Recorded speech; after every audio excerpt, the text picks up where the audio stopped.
Buenos días, chicos. En esta ocasión les voy a explicar un poco más detalladamente acerca de la lógica formal y la lógica informal para que ustedes puedan tener más herramientas para determinar si los argumentos son válidos o son inválidos.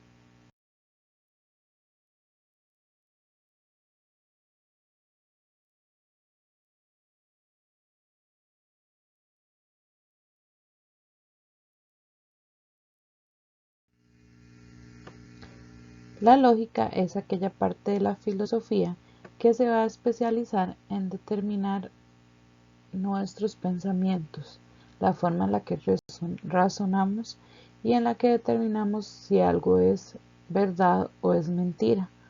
Va a estar muy relacionada con aspectos del lenguaje y con aspectos matemáticos.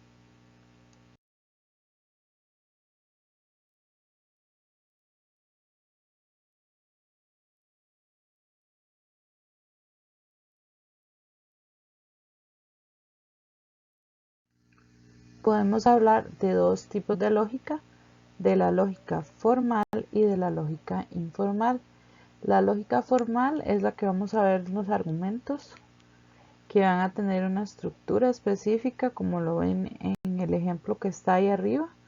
Yo voy a tener dos o más premisas y una conclusión que va a derivar de esas dos premisas. Y hay una parte de lógica informal que tiene que ver con las falacias, que las vimos el año pasado y las vamos a repasar un poquito más en este video por si no las recuerdan. ¿Qué sería un argumento? Es aquella articulación que yo hago de oraciones o de premisas y de conclusiones. En este sentido es importante que definamos qué es una premisa. Las premisas son todas aquellas expresiones que yo puedo determinar si son verdad o si son mentiras, o si afirman o niegan algo. ¿Qué oraciones no podrían ser premisas? Oraciones que tengan o signos de exclamación o signos de interrogación. Cuando yo pongo ahí arriba que es un argumento, yo no puedo decir si esa pregunta es verdadera o es falsa, es solo una pregunta. Igual si digo, hola, ¿cómo están? Eso es una expresión, no es ni falsa ni verdadera. Entonces, esos no podrían ser premisas. De ahí en fuera, cualquier oración que yo construya puede ser considerada una premisa. Las conclusiones, por su parte, son aquellas expresiones que se derivan de premisas. Entonces, a mí me pueden dar una o me pueden dar varias premisas. Si hay una oración al final que yo puedo desprender de las primeras, entonces esa será la conclusión. Es algo que yo puedo inferir, que yo con la información que tengo puedo deducir, puedo imaginarme esa información adicional. Esa sería la conclusión. Aquí les agrego un ejemplo de lo que consideramos un argumento. Tenemos una primera premisa que es todas las flores son hermosas. La segunda premisa que sería el girasol es una flor. Tenemos un marcador de consecuencia lógica que siempre va a ser un enlace. Yo en ese ejemplo puse por lo tanto, pero pude decir en este sentido o es decir o en ese orden de ideas. Cualquier enlace, que son los mismos enlaces que utilizamos para la escritura de textos, me va a servir como marcador de consecuencia lógica. Me dice ese por lo tanto que hay una información que se deduce de la información de las dos oraciones anteriores. Y los girasoles son hermosos va a ser nuestra conclusión. Entonces, si yo digo que todas las flores son hermosas y que la flor, que el girasol es una flor, entonces yo podría decir que entonces los girasoles son hermosos, porque yo estoy generalizando en la primera premisa y estoy diciendo, todos son hermosos. Y si el girasol es una flor, entonces el girasol es hermoso.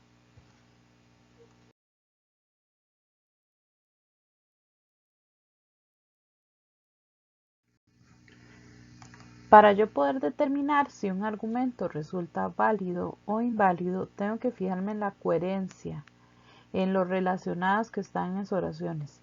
y si esas oraciones me dan la información necesaria para deducir la conclusión.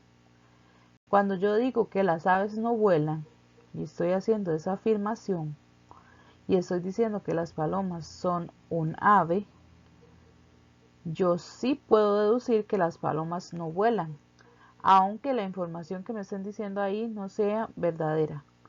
En el orden del argumento, en el universo del argumento, esa conclusión es posible. Yo puedo llegar a esa conclusión a través de la información que me dieron. Eso es que un argumento sea coherente y por lo tanto se va a considerar un argumento válido.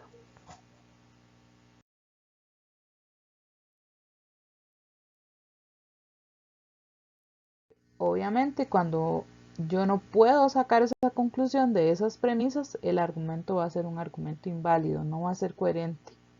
La información que me dan es insuficiente para yo concluir esto. O la conclusión niega la información que me dan aquí arriba con las premisas. Si yo digo que las aves no vuelan en este universo argumentativo y digo que las palomas son un ave, yo no puedo concluir que las palomas sí vuelan porque me están diciendo aquí que las aves no vuelan en este universo de este argumento. Por eso yo tengo que considerar este argumento como inválido.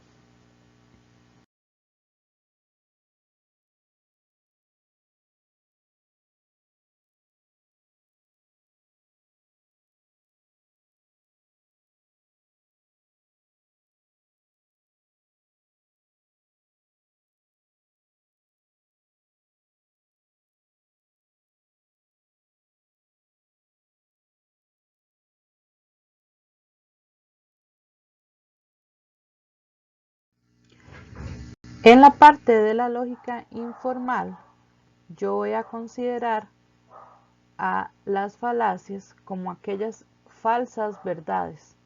Son oraciones que uno podría considerar verdaderas, pero que luego de analizarlas se da cuenta que no lo son.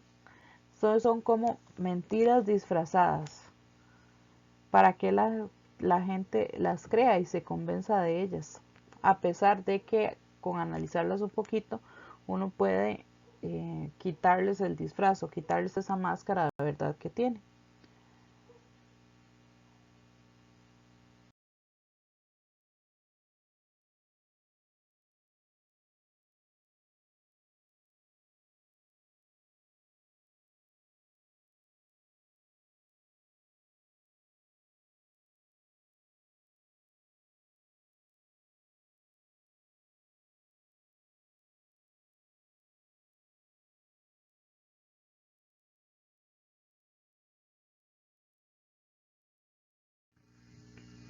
Existen dos tipos de falacias: las falacias de atinencia, que son las que utilizan el lenguaje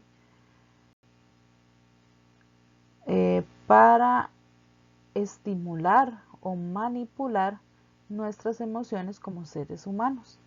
Entonces van a apelar a nuestra sensibilidad o a nuestro miedo o a la posición de inferioridad en la que estamos para convencernos de ciertas cosas o de que hagamos ciertas cosas.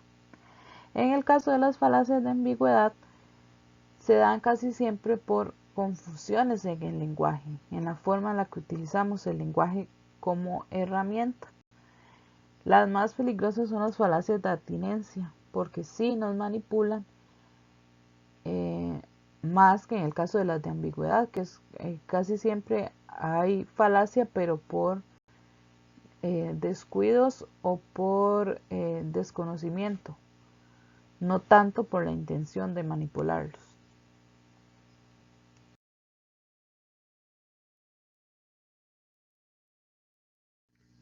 Dentro de las falacias de atinencia, vamos a encontrarnos la falacia ad hominem o falacia al hombre o la personal ofensiva. Usualmente todas tienen nombre en latín porque fue Aristóteles quien las definió desde siglos antes de Cristo y son las mismas categorías que utilizamos ahora para estudiar las falacias. Esta primera consiste en aprovechar características de la persona para desvalorizar sus argumentos. Entonces yo no me dirijo directamente a lo que está diciendo la otra persona, sino que lo humillo por la forma en la que se viste, o en la forma en la que habla, o la forma en la que presenta sus argumentos. Entonces yo no estoy debatiendo con argumentos, sino que me estoy aprovechando de la otra persona. Y estoy aprovechándome también de sus debilidades para hacer que su discurso no suene coherente, aunque esto no sea así.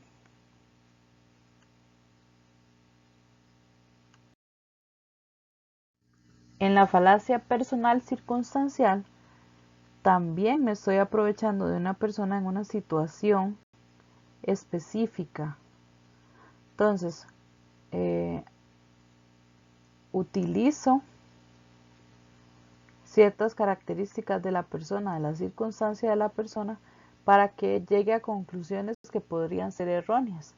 En el caso del ejemplo que tienen ahí, cuando a un atleta le preguntan por ejercicio, él obviamente va a decir que es lo mejor para todos, pero existen personas que no pueden hacer ejercicio, o que no pueden hacer todos los ejercicios, o simplemente que no consideran que los ejercicios sean buenos.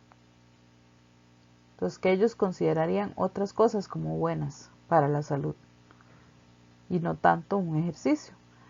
Pero yo estoy obligando a la persona que es atleta a que llegue a esa conclusión, aunque sea una conclusión falaz o una falacia. En el caso de la falacia de apelación a la misericordia, yo estoy recurriendo a mover los sentimientos de la persona, aprovechándome de una situación vulnerable que yo tengo. Entonces pasa mucho cuando les solicitan dinero en la calle. Casi siempre son niños o personas, mujeres embarazadas o adultos mayores, que comienzan a contarles las situaciones de vida que tienen para conmoverlos a ustedes y que les den dinero, aunque algunos de ellos no estén realmente en condición de pobreza, o no sea esa única salida la que tienen para tener dinero.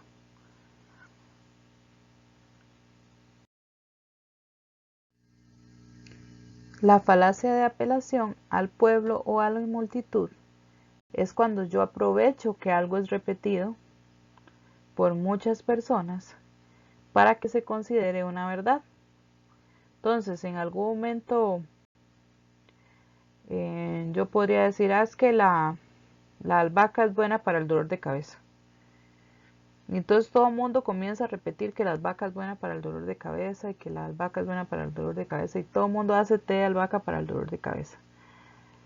Que yo haya generalizado eso y que todo el mundo lo diga no quiere decir que sea verdad. Debería haber un estudio de parte mía, decir es buena por esto y esto y esto, o no sirven todas las personas. No podría asegurar esa información, y porque se haya repetido y todo el mundo lo use quiere decir que sea cierto. O por lo menos no deberíamos dejarnos llevar por ese tipo de expresiones sin comprobarlas antes.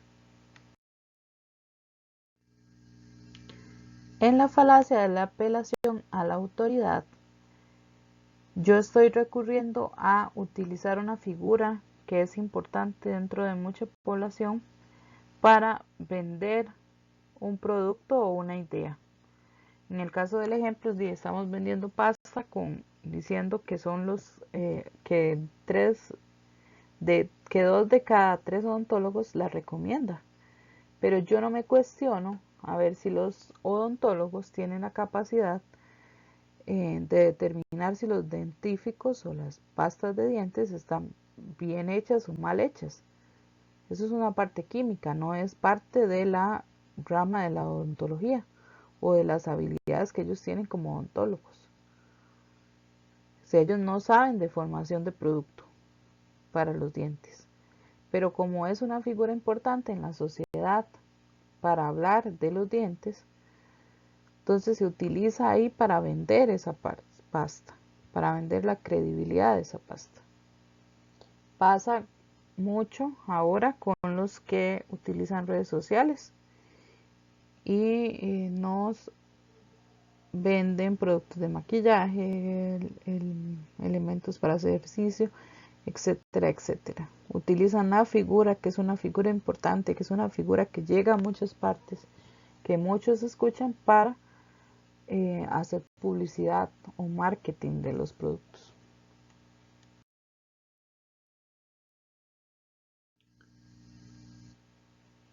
La falacia de apelación a la fuerza hace alusión a una amenaza.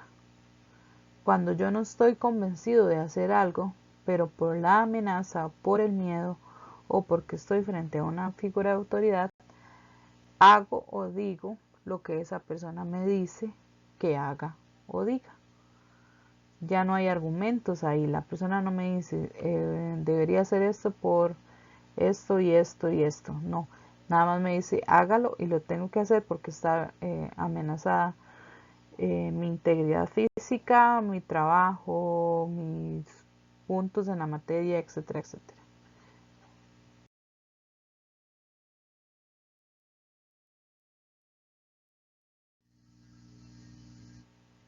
La falacia de generalización apresurada es cuando yo eh, corro a decir que todos los elementos de un conjunto tienen las mismas características, que porque un fenómeno se dio en una persona o en un animal o en una blusa, quiere decir que todos los elementos de esa misma categoría van a tener esa misma característica. ¿Cuándo lo escuchamos? Cuando hablamos de que todos los hombres son iguales o todas las mujeres son iguales. Si yo no puedo hacer ese tipo de generalización, apresurarme a hacer esa generalización, porque no todos tienen las mismas características.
En la falacia de la ignorancia, yo me aprovecho de que nadie me contradice para asegurar que lo que yo estoy diciendo es una verdad. O sea, como el ejemplo que está ahí. Como nadie puede ir al sol y abrirlo a ver si tiene un hueco, entonces la expresión que ella está diciendo tendríamos que considerarla como verdad, porque nadie puede probar lo contrario. O nadie quiere probar lo contrario. ¿Qué pasa cuando uno está discutiendo con una persona que está muy cerrada en sus ideas y uno dice, ya no voy a discutir más? El hecho de que yo no quiera discutir más con esa persona no quiere decir que esa persona tenga los argumentos correctos o lo que piense sea correcto.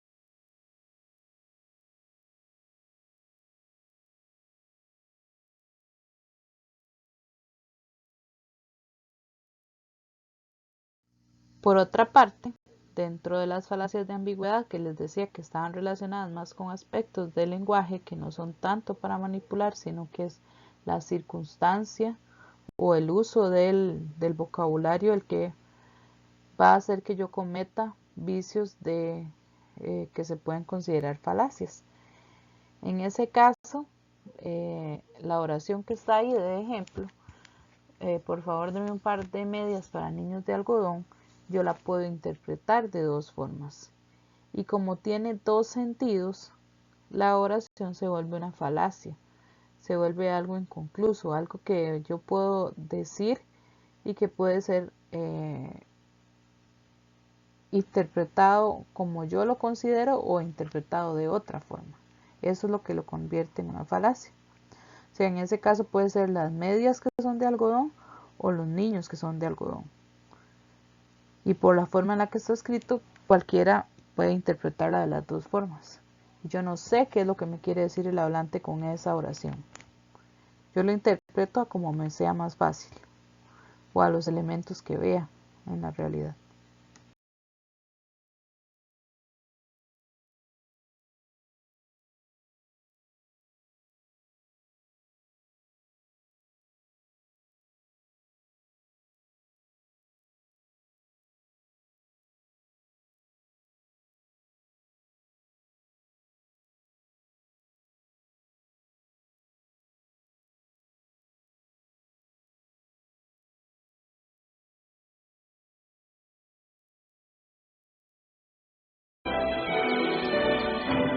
Desde que empezaste la terapia no hablas más que de ti misma. ¿Y qué hay de mí, Marge? Vengo de mi primera sesión y todavía no abro la boca. ¿Ya ves, ya ves? Yo vengo de mi primera sesión y yo todavía no abro mi boca. En el caso de las falacias de énfasis, yo lo que voy a hacer es repasar y decir varias veces algo que yo considero importante para que la otra persona comience a creerlo. Entonces, ahí tienen adjunto un video de Los Simpson que ojalá puedan reproducir en su casa, en donde él hace unas afirmaciones, Homero hace unas afirmaciones sobre Marge, como si ella hubiera estado acaparando una sesión de terapia de pareja. Y ella no había hablado hasta el momento, hasta que dijo eso. Yo no he hablado nada de la sesión. Y entonces él utiliza la afirmación de la persona, del yo, para hacer creer que ella está en realidad acaparando ese espacio de terapia de pareja, cuando no es así. Por último, vamos a tener las falacias del equívoco. Y se dan mucho porque tenemos dentro del español varias palabras con polisemia. ¿Qué quiere decir que tienen polisemia? Que tienen varios significados. Entonces, por ejemplo, con la palabra banco, yo puedo interpretar la palabra banco como un lugar donde sentarse, como una institución financiera, o incluso puedo estar hablando de un banco de peces. Entonces, cuando yo digo, ay, qué buen banco, la persona tiene tres posibilidades de interpretar esa expresión. Yo tengo que ser más clara al hablar, al utilizar ese tipo de palabras.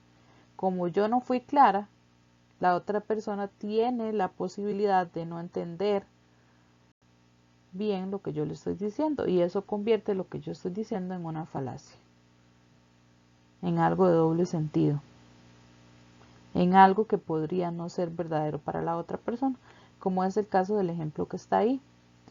Sí, después te llamo, ahora tengo que cortar.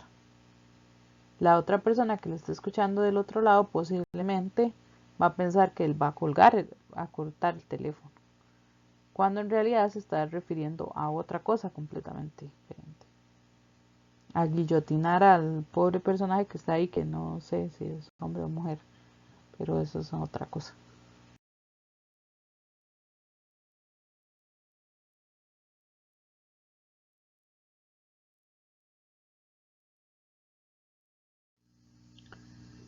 Muchas gracias por la atención que le dieron a este video. No sean muy malos conmigo, que son mis primeros intentos de video. Gracias por estarse cuidando en la casita. Sigan haciéndolo. Sigan los protocolos que ha propuesto el Ministerio de Salud. Y ya viene Semana Santa. Descansen bastante. Busquen actividades que hayan dejado de hacer por estar con el teléfono o con la computadora. Déjenlas un rato y jueguen o conversen con las personas que están ahí en casita.